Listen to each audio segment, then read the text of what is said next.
Ketemu lagi di Sport Mania.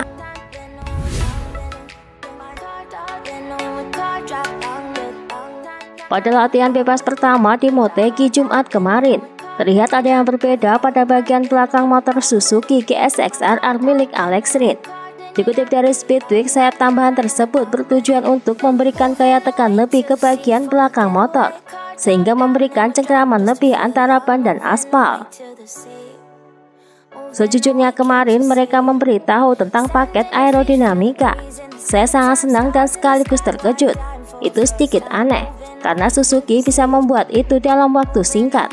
Setelah mencobanya, hasilnya cukup bagus. Tapi tentu kami harus melakukan perbandingan antara pakai dan tidak.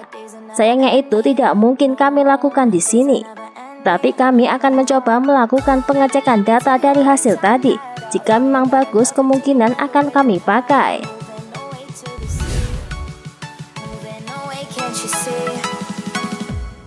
Pecco Bagnaia berhasil menduduki posisi kedua pada Jumat kemarin dengan selisih waktu 0,028 detik dari yang tercepat Jack Miller. Kepada Speedweek, ia mengaku puas dan menyebut performa motor Ducati saat ini lebih baik dari tahun 2019 lalu. Bagi saya telah mengalahkan waktu lap terbaik saya di tahun 2019 sejauh ini. Tapi motor saya benar-benar berbeda pada 2019 dibandingkan dengan motor pabrikan. Itu sangat sulit bagi saya. Saya membutuhkan waktu untuk memperbaiki diri, tetapi saya gagal. Ini benar-benar berbeda tahun ini. Motor lebih kompetitif. Saya pikir saya membuat langkah maju yang besar dibandingkan dengan 2019. Jadi itu campuran yang membantu saya. Perangkat ketinggian belakang pasti sangat membantu di rute seperti ini.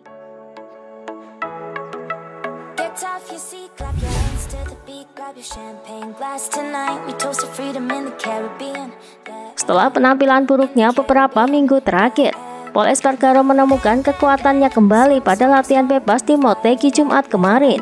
Ia berada di posisi ke-7, tetapi masih kalah 0,018 detik dari rekan setimnya Marc Marquez, yang tepat berada di atasnya di posisi ke-6. Kepada Motosan, Pol menyebut hari Sabtu akan terjadi topan.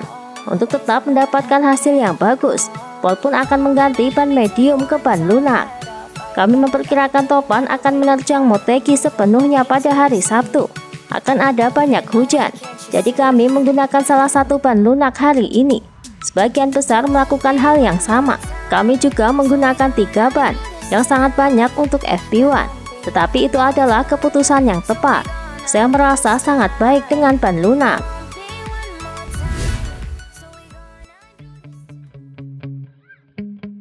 Marc Marquez mengatakan bahwa tantangan di sirkuit Motegi adalah banyaknya pengereman keras. Paling tidak ada 5 tikungan yang butuh pengereman kuat. Contoh di tikungan ke-11 di mana pembalap harus mengerem dari kecepatan 311 km per jam menuju 81 km per jam. Itu dalam hitungan sekitar 5,3 detik saja. Di sini dibandingkan dengan Misano dan Aragon, maka dalam pengereman lebih keras dan tiba-tiba. Ini akan membuat lengan lebih menderita daripada di akhir pekan lalu. Tapi saya fokus. Itu adalah sirkuit yang saya kenal baik di mana kami sering melakukan tes.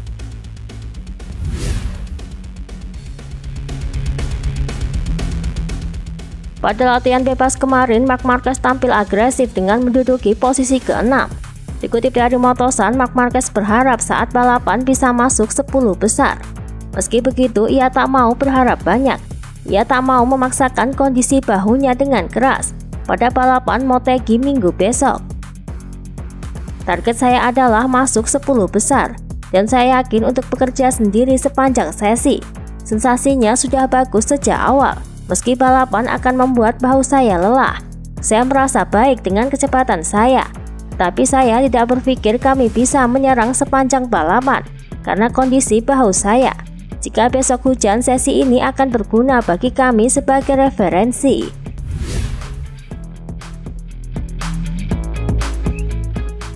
Menjelang balapan akhir pekan di Jepang, pembalap pabrikan Repsol Honda Marc Marquez dan Pol Espargaro mengunjungi markas SRC yang bermarkas di Jepang. Ia pun berdiskusi dengan para insinyur Honda Racing di markas besar mereka. Ia ingin tahu solusi untuk mendongkrak RC Tuan Trivi. Saya bukan teknisi, saya pembalap. Saya mengeluh tentang kesalahan atau hal-hal di mana kami kehilangan waktu atau di mana saya merasa perlu memperbaiki diri. Para insinyur perlu memperbaikinya dan tahu kemana harus pergi. Saya tidak bisa memperbaiki motornya. Saya hanya ingin motor yang bekerja dengan baik, yang cepat. Yang dengan motor ini kita bisa mengerem terlambat dan berakselerasi dengan baik sama seperti pembalap lainnya.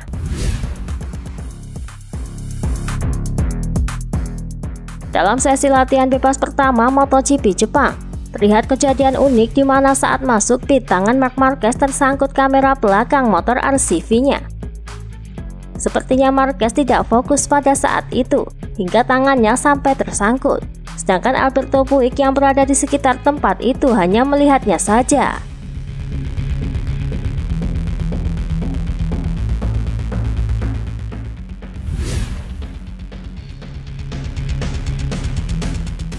Enea Bastianini memulai sesi FP1 dengan awal yang bagus, tapi sayang ia harus mengalami crash pada tikungan 5, dan ia pun harus berada di posisi ke-14.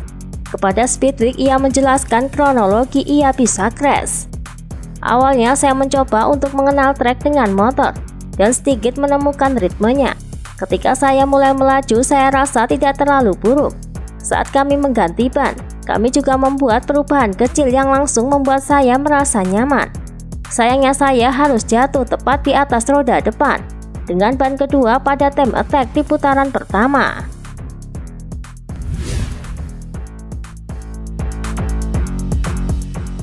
Pada sesi latihan bebas yang berlangsung selama 75 menit kemarin, Fabio Quartararo tampak berjuang keras untuk mendapatkan waktu terbaiknya. Ia pun akhirnya mampu menduduki posisi ketiga. Kepada pedok GP, ia mengaku sulit menyeimbangi kecepatan Ducati. Itu adalah hari yang intens dengan 75 menit FP1, tapi kami melakukannya dengan cukup baik. Kecepatan kami tidak terlalu buruk. Kesenjangan luar biasa karena Ducati sangat cepat sejak lap pertama. Cukup sulit untuk berakselerasi di sini melawan Ducati dengan perangkat leveling dan aerodinamis mereka. Tapi saya pikir kami sudah melakukan yang terbaik. Hasil kami sangat mengesankan. Itulah tadi informasi dunia MotoGP yang kami sajikan. Terima kasih telah menonton video ini. Salam Sport Mania.